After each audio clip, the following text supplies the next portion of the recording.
Good morning, beloveds. I'm fostering again this morning. So, yeah, I'm excited. Okay, it's my rest day. I cleaned off my desk and the cat tree behind me, and so I'm running late because I was doing something else. So, I got up a little early and then cleaned. Go figure. All right. It is August 18th. Our title is Open My Eyes. Our author is Clara H. Scott, and it is from 1895. It was published in the Divine Science Church School Hymnal. So it is either a song or a poem. We are going to treat it as a poem. All right. Open my eyes. Open my eyes that I may see glimpses of truth thou hast for me. Place in my hands the wonderful key that shall unclasp and set me free. Open my ears that I may hear voices of truth thou sendest clear. And while the wave notes fall on my ear, everything false will disappear. Open my mouth and let me bear gladly the warm truth everywhere. Open my heart and let me prepare love with thy children thus to share. Silently now I wait for thee, ready, my God, thy will to see. Open my eyes, illume me, Spirit divine. Unity song selection. Yeah. It doesn't give a hint of what it was, what's tune to use, but you can kind of hear it. And it was published in Divine Science, Unity, and Religious Science hymnals. Unity got it in 1947, and Science of Mind got it in 1954. So, interesting. And the thing about songs and poetry is their treatments. They really are. They really are treatments. Go back and read any hymnal song, and they are all treatments. They are all, I'm going to use the word petitions to God for something. Almost all of them in religious poetry and in religious music. They are bodies of treatment. And sometimes they include the other steps of treatment that we use. And so that's one of those things where if you are, I hesitate to use the word struggle, but if treatment isn't easy for you, if you don't feel like you can just, lay it out there, but if you are an artist in poetry, or if you are an artist, a musician, then you might consider trying to do your treatments that way. Write them out as poems, or write them out as songs, and then speak them like poetry or sing them like songs. It's one of those things that the good thing about spirituality is there's no one size fits all. There's multiple ways to get at what you want. I have a friend who in 6 months will get to see this, which is a joke and not really. He's just committed to, and so he's about 6 months behind, who's a dancer. And so that would be one of those things where I would suggest, if there's something, and in fact, I may, when I get off of this, text him and suggest it anyway. If there's something that he's working on that he doesn't feel like, and that's the operative word, feel like he's getting traction on in his treatment, well, he's a dancer and he's a beautiful dancer. He might consider dancing his treatment. Have you thought about that? So, because I had a class, I taught practical mysticism, I believe it was, and I had a group of students that were ready to go into practitioner training, but they needed that one class, and I was like, heck yeah, I'll teach that class. Let me teach that class over the summer. And we were talking about meditation, and so in practical mysticism, you try a number of different kinds of meditation. Part of the exercise is to see if you find one particular meditation that really sparks you. And that's because everybody gets this idea when they first come into meditation. Oh, well, I'm going to sit cross-legged lotus position on a pillow and stare at the wall. Or I'm going to, close my eyes or stare at a candle. And I'm like, yes, but that's not the only way to do it. You can meditate by chanting. You can meditate by singing. You can meditate. And what she discovered was she went on a hike. And so Emerson, she went back to nature. She went on a hike, and in that hike, that's where she got the meditation. So that's the great thing. Like I said, there's no one size fits all. So if you are artistic in the way of writing songs, or artistic in the way of writing poetry, or even reciting poetry, try to do your treatments that way. Or if you paint your treatment. If you dance your treatment. That is the absolute wonderful thing about spirituality. Now, notice I have said spirituality, not religion, because religion can get really, and I'm going to use the word hidebound. If you've ever read Anne McCaffrey, when they would tell people that they were hidebound, it was because they got so caught up in the rules that they couldn't see what the rules were pointing to. It's like when you follow the finger pointing to the moon. Are you looking at the finger? Or are you looking at the moon? Well, religion can get really focused on the finger and forget to see the moon. Spirituality is a little more free flow. So that would be my suggestion. That was an absolutely beautiful treatment about opening up the senses. And it was definitely done in a song, even though I recited it as poetry, because nobody needs to hear me sing. Well, I don't want to hear me sing. So there's that. So try it out. If you are trying a treatment and you don't feel, again, operative word, feel like you are getting there, take it into an art form, a different art form, because treatment is definitely an art. Treatment is definitely an art. Try it in a different art form. One that speaks to you, that evokes your feelings, and see where that gets you. So I didn't touch what she talked about in the treatment. I went off on what treatment about that. So I'm going to thank Clara H. Scott for opening my eyes to the idea of doing treatment in other artistic forms. I have I have a couple of friends that are potters. I've got other friends that are bakers. You want to talk about some of the best meditations when they are practicing their craft.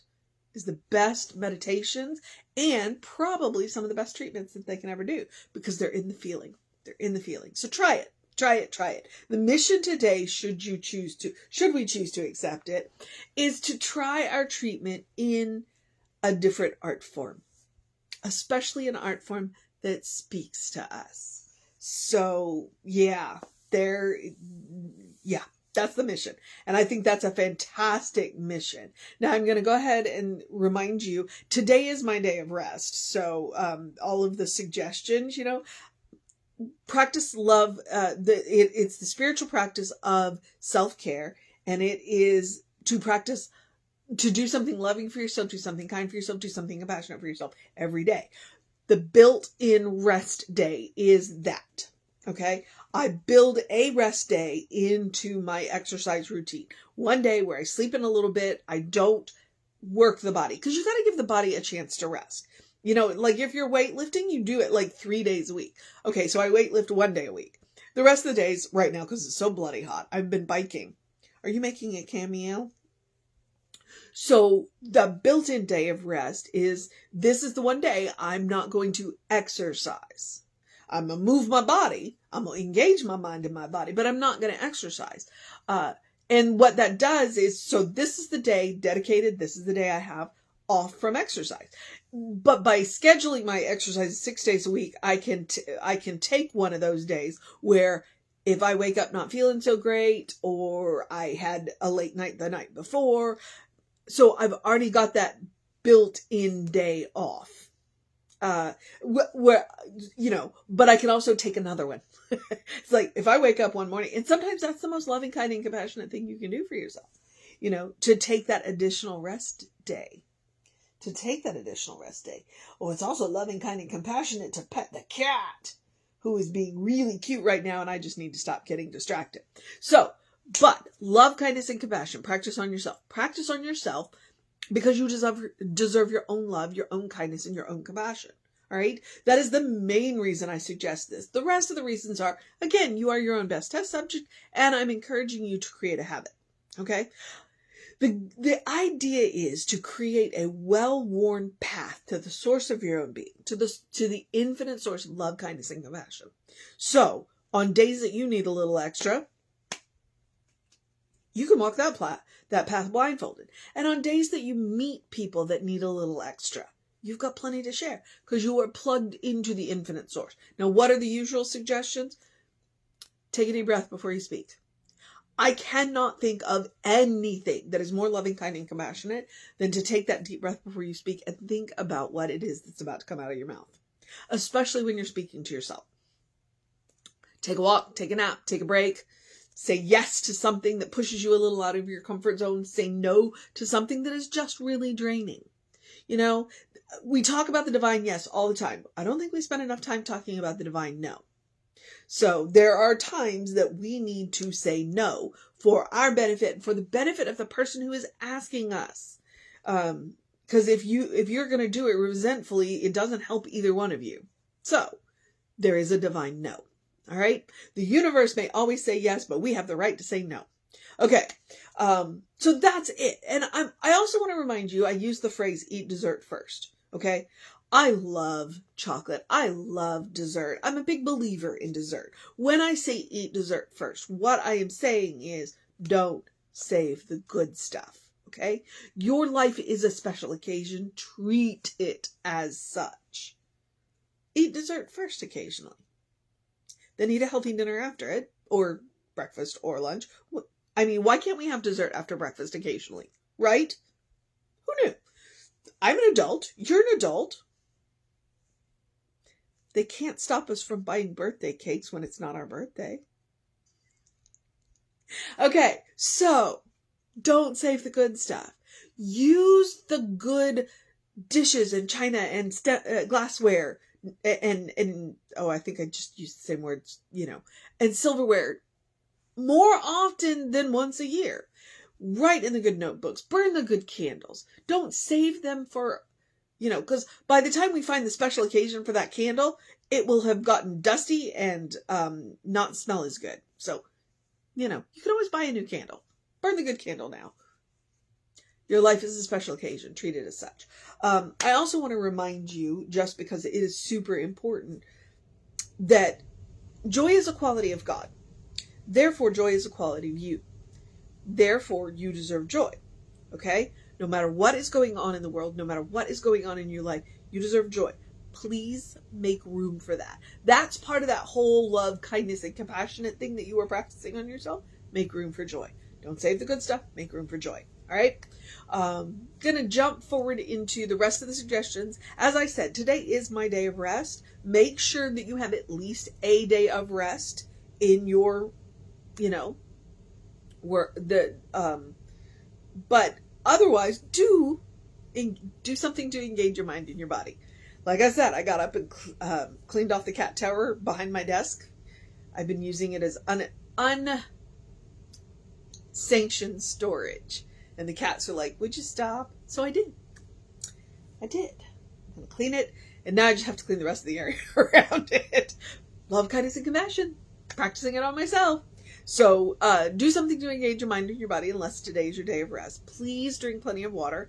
Hydration is very important. Your brain works better. Your body works better. Your skin looks better when you're well hydrated. So hydrate.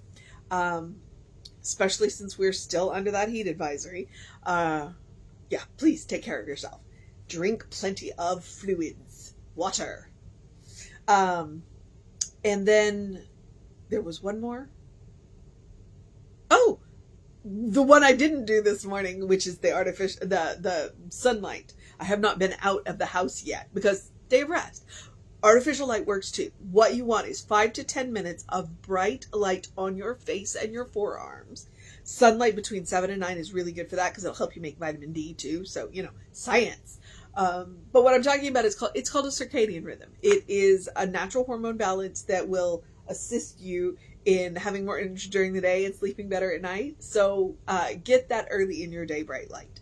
And I have been, it's summer right now, but I'm saying this now because now you have time to think about it.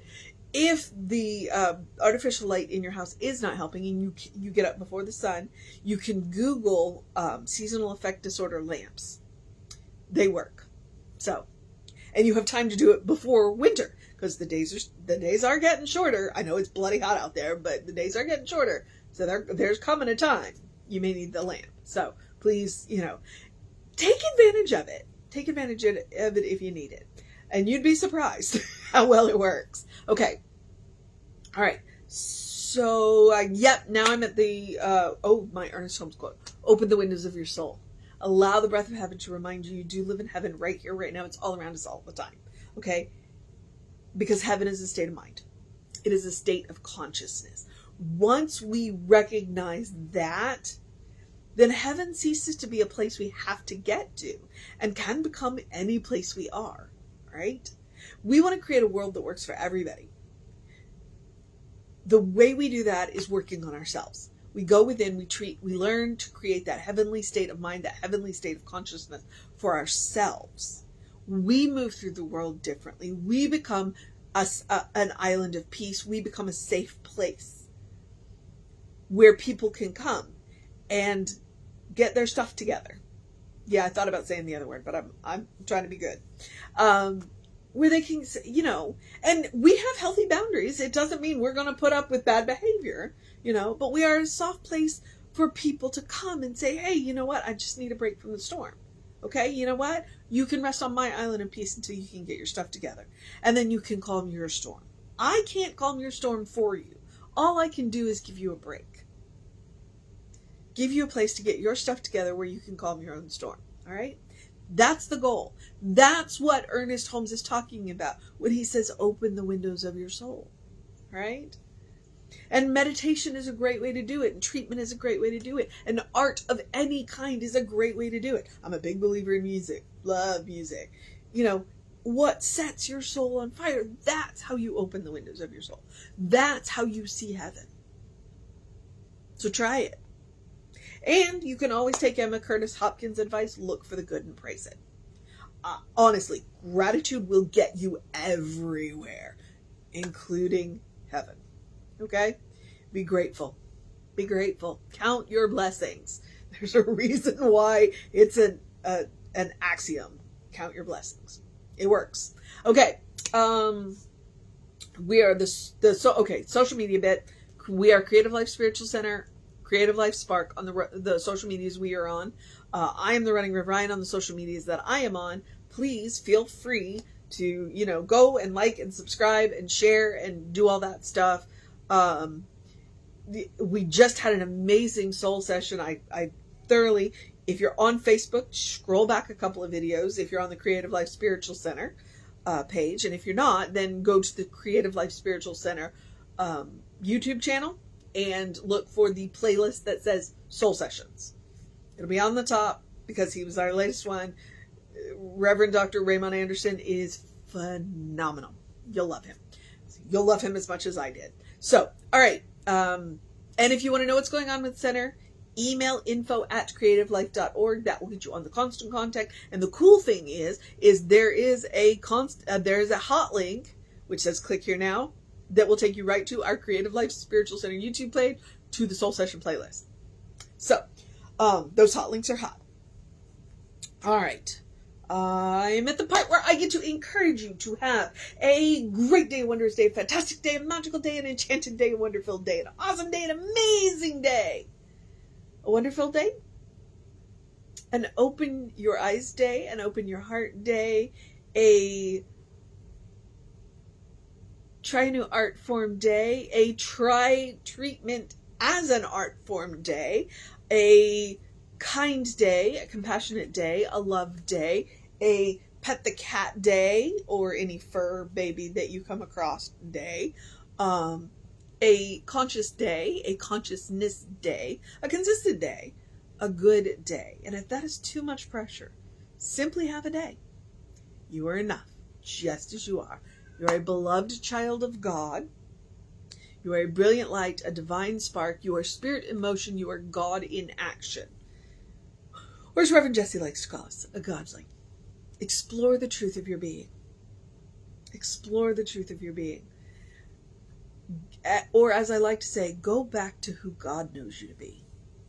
Not who you've been told that you are, but who God knows you to be. And that is only between you and God. And meditation is a great way to go. So, all right, try it. You might like it. Okay, Reverend David should be on around 5 p.m. with you. I will be back with you around 9 a.m. tomorrow. It is Friday, so I get to go to the park tomorrow, so yay.